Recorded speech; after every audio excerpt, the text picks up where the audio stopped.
You locked the doors, but they were already inside. Tonight I bring you 3 tales of terror that will make you question every creak, every shadow, every moment you thought you were alone. After her divorce, Sarah moved into a weathered 2-story house. Alone. The price was a steal. Suspiciously low. Too good to be true, but Sarah needed a home fast. She was desperate. There were no neighbors nearby, no one to gossip, just her and Tyler, and a new start. The house groaned and creaked, like it was alive. Every night the sounds grew louder. Drafts moved through closed windows. Chilling, unnatural. Sarah assumed it was just the structure settling. Or was it? Tyler started waking up crying, claiming, "The man in the wall keeps looking at me." His voice trembled with fear. She brushed it off as nightmares, until he refused to sleep in his room at all.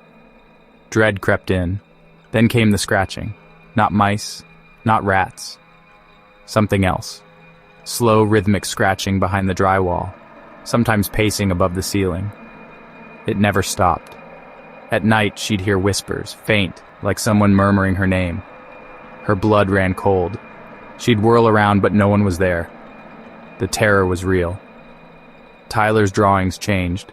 His stick figures had empty eyes, always peeking from behind walls, watching.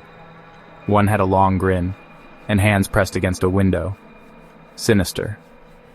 One morning she found a drawing on the fridge, stuck there with a paring knife. Her heart pounded. In it, a man stood over her bed while she slept, helpless. Terrified, Sarah bought cameras and set them up around the house. She needed answers. But every night between 2 and 4 a.m., the footage glitched into static. Something didn't want to be seen. One night, she noticed a cold draft. Following it to the attic, she moved aside insulation. Her hands shook and uncovered a small crawl space. The stench hit her like rotting meat. She gagged. Inside, crumpled food wrappers, tiny bones, a stained blanket, and a child's doll with melted eyes. Horror. Sarah backed out fast, heart racing, panic rising. Then she froze, paralyzed by fear. A man crouched in the corner. His eyes were wide, teeth bared in a silent grin. He didn't move. He just watched. Sarah screamed and scrambled down the attic ladder, falling hard and twisting her ankle. Pain shot through her. She dragged herself to Tyler's room, scooped him up, and limped to the neighbor's house to call the cops. When the police arrived, they searched the home. They found no man. He had vanished. But inside the crawl space, they found passageways carved through the walls. Hidden tunnels, behind vents, under floorboards, a system of tunnels. A chilling discovery. At the center, a nest. Blankets, wrappers, stolen family photos, one of Sarah asleep. She shuddered and started to cry. In the corner, barely visible, was the man, smiling. Ethan had just moved into his first home, a small, cozy 1-story in a sleepy cul-de-sac. Freedom at last. It was his haven, after years of shared walls and noisy neighbors. Silence. Finally. For once, it was quiet. Too quiet. The calm before the storm. One Thursday night just after midnight, Ethan was watching a thriller when he heard the sound. His heart skipped a beat, a faint crunch outside. He muted the TV, listening, waiting. Gravel shifted, slow, careful steps approaching the back door. Danger lurked. His heart thudded. He killed the lights and crept into the kitchen, pulling aside the curtain a sliver. Terror mounting. A man stood outside, hunched, holding a crowbar, staring through the glass, eyes locked. His breath fogged the window in slow, measured bursts. He tilted his head, smiled. He had a sinister grin. Ethan stumbled back. A second later, crash! Glass shattered inward. Chaos erupted. The man crawled through the broken window like an animal, moving with quiet purpose. Predatory. Ethan sprinted down the hall, heart pounding, and dove into the hall closet. Breathless. He grabbed a metal bat and his phone, whispering frantically to 911, desperate for help. Outside the closet, the intruder's boots crunched over glass and floorboards. Getting closer. He moved slowly, inspecting mail, touching photos. He picked up a picture of Ethan and smiled at it, chilling intent. Then he began whistling, a slow, tuneless sound, deliberate and mocking, taunting. The light passed the closet, stopped, came back. Suspense built. Ethan's grip tightened, his breath caught as the doorknob turned slowly. Time froze. The door creaked open, a hand reached in, then bang. Ethan exploded from the closet, bat swinging. The bat cracked the man's ribs. The intruder stumbled back, swinging the crowbar wildly. Mayhem. They grappled, slipping in shattered glass and blood. Struggle for survival.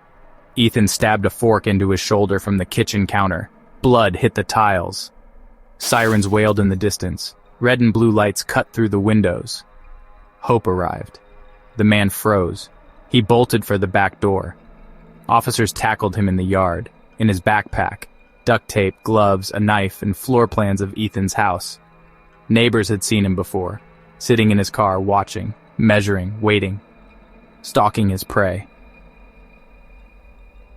The Martins were the picture of suburban perfection.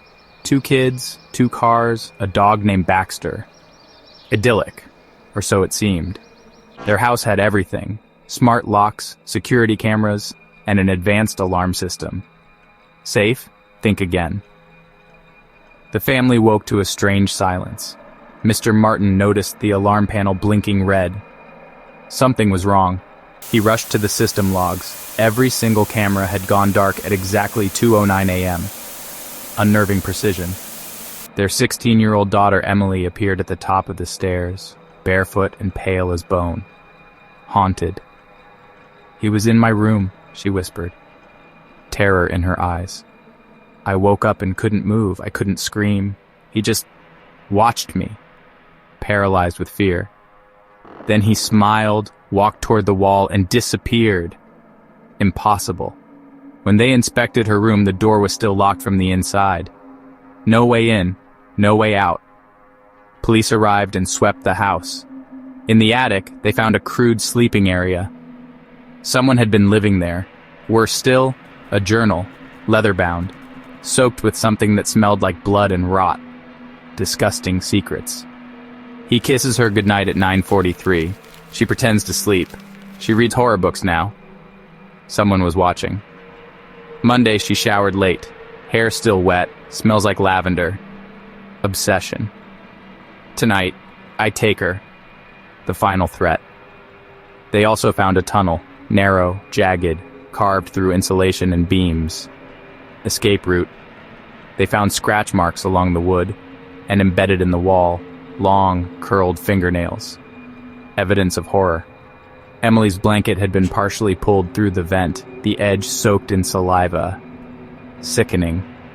The Martins fled the house that night, shaken and silent, never to return. But the house wasn't empty.